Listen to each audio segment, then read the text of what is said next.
tal, estimados estudiantes? Bienvenidos a otro video en Dale Inglés y continuamos con la exploración de lo que corresponde el verbo dentro de la oración. Vamos a recordar brevemente que la oración, la forma más básica de una oración, pues es el sujeto, el verbo y el complemento. Dentro del sujeto nosotros podemos tener sustantivos o podemos tener pronombres.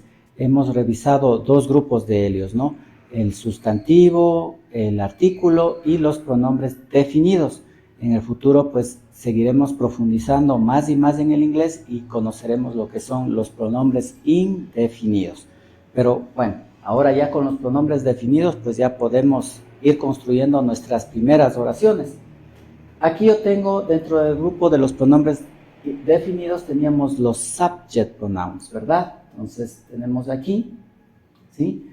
Y pues vamos a utilizar como punto de partida del verbo a este grupo, a este tipo de verbo que lo conocíamos como copulativo o de enlace, ¿sí? Estos verbos copulativos o de enlace lo que hacen es unir al sujeto con un atributo o una característica, ¿no? Por eso también su nombre de enlace, ¿sí? Y uno de los verbos más importantes del inglés pertenece a este grupo con el cual nosotros vamos justamente a comenzar este estudio del verbo, que es el verbo to be, ¿sí?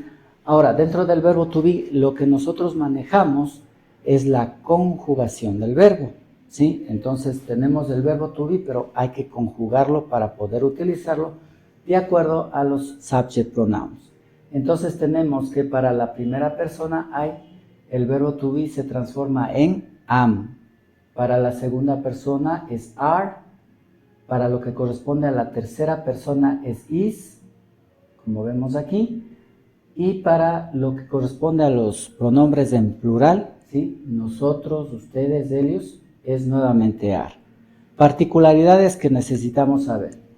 El you, tanto en singular como en plural, es el mismo y se ve afectado de la misma manera en la conjugación.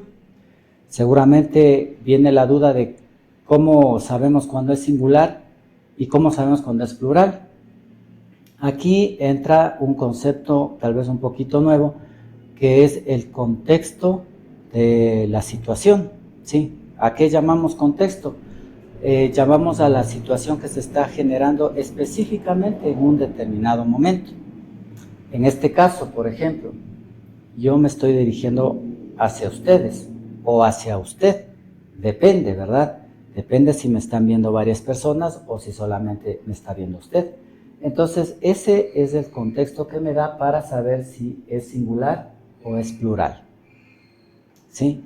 Si una persona está hablando a muchas personas, valga la redundancia, pues ya es notorio que en ese contexto va a ser plural. Si en cambio está hablando solo con una persona, pues va a ser singular. Y así es como el inglés ha funcionado durante muchos años, ¿no? No ha habido confusiones en ese sentido, únicamente pues es como adaptarse a esta parte del contexto que no solo en la parte del verbo to be nos va a servir, sino en muchos otros aspectos también, el saber el contexto de lo que se está hablando, de lo que está sucediendo a nuestro alrededor. También, bueno, yo les hablaba un poco de la primera persona, la segunda persona. Eso es una característica, ¿sí?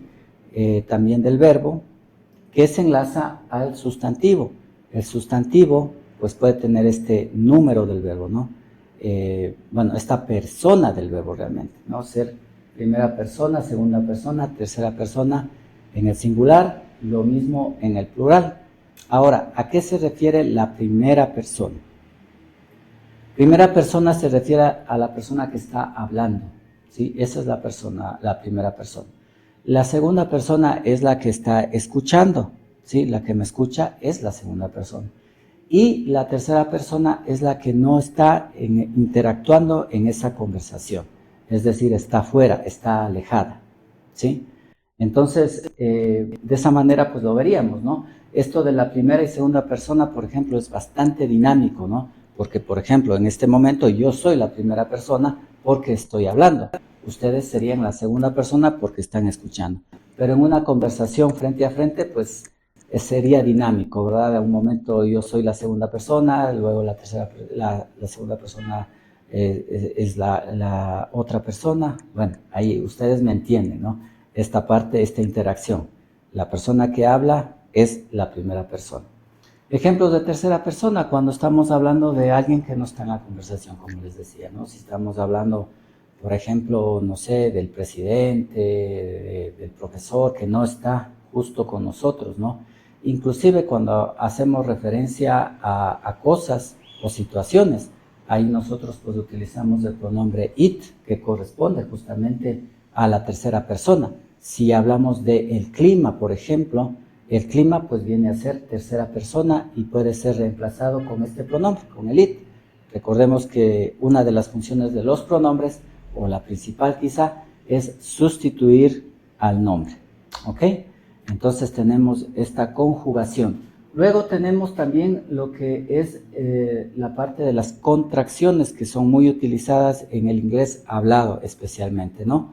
Esto no es tan recomendable en el inglés escrito cuando se pretende dar un carácter formal. ¿Sí? Si usted está haciendo una carta a una autoridad, un carácter formal, pues no es tan buena idea usar las contracciones, pero en el inglés hablado es muy común. ¿Sí? Fíjense en cómo hacemos la contracción, ¿no? Vamos primero por la parte afirmativa. I'm, you're, his, she's, it's, we're, you're, they're. ¿Sí? Entonces usted pues puede fijarse cómo es la unión, ¿no es cierto?, de el pronombre con el sustantivo, con el verbo to be en este caso. ¿Sí? Se juntan y tenemos esta estructura. Y pues ahí tenemos también la pronunciación. También nosotros podemos hacer esta contracción con carácter negativo, aumentando el adverbio not, ¿no? Aquí esta vocal es baja, recordamos esos sonidos especiales. No es tanto la pronunciación como not, sino un poquito con la caída de la A, not, ¿no? I'm not. You're not. He is not. Y pues proseguiríamos, ¿no? Entonces usted puede revisar esta tablita con mucho más cuidado y pues practicar un poco, a más de los ejercicios que obviamente vamos a dejar en la plataforma de DAL Inglés para que pueda repasar esta parte, ¿no? Tenemos esta opción, pero también podemos hacer la contracción uniendo el verbo to be con el adverbio not directamente. Fíjense, aquí están los pronombres. Usted se preguntará por qué no está la primera persona. Es porque en el caso de la primera persona solamente podemos hacer la contracción de esta manera, ¿sí? Separado el not. De esta manera pues no hay cómo, por eso no hay. Entonces tenemos you aren't, he isn't, she isn't, it isn't, we aren't, you aren't, they aren't. ¿Sí? Entonces pues básicamente ya tenemos esta parte de la contracción del verbo to be cubierta, ¿no? Hay que solo practicar. Ahora, ¿por qué hemos aprendido la afirmativa y, digamos, la negativa?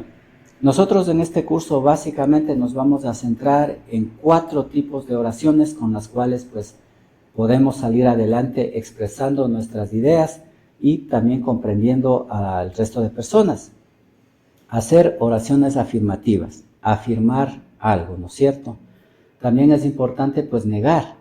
¿Sí? Negar alguna situación, alguna cosa, entonces son las oraciones negativas. Vamos con las preguntas. Tenemos las preguntas cerradas, las cuales usted puede responder con un sí o con un no, y eso es todo, ¿no es cierto?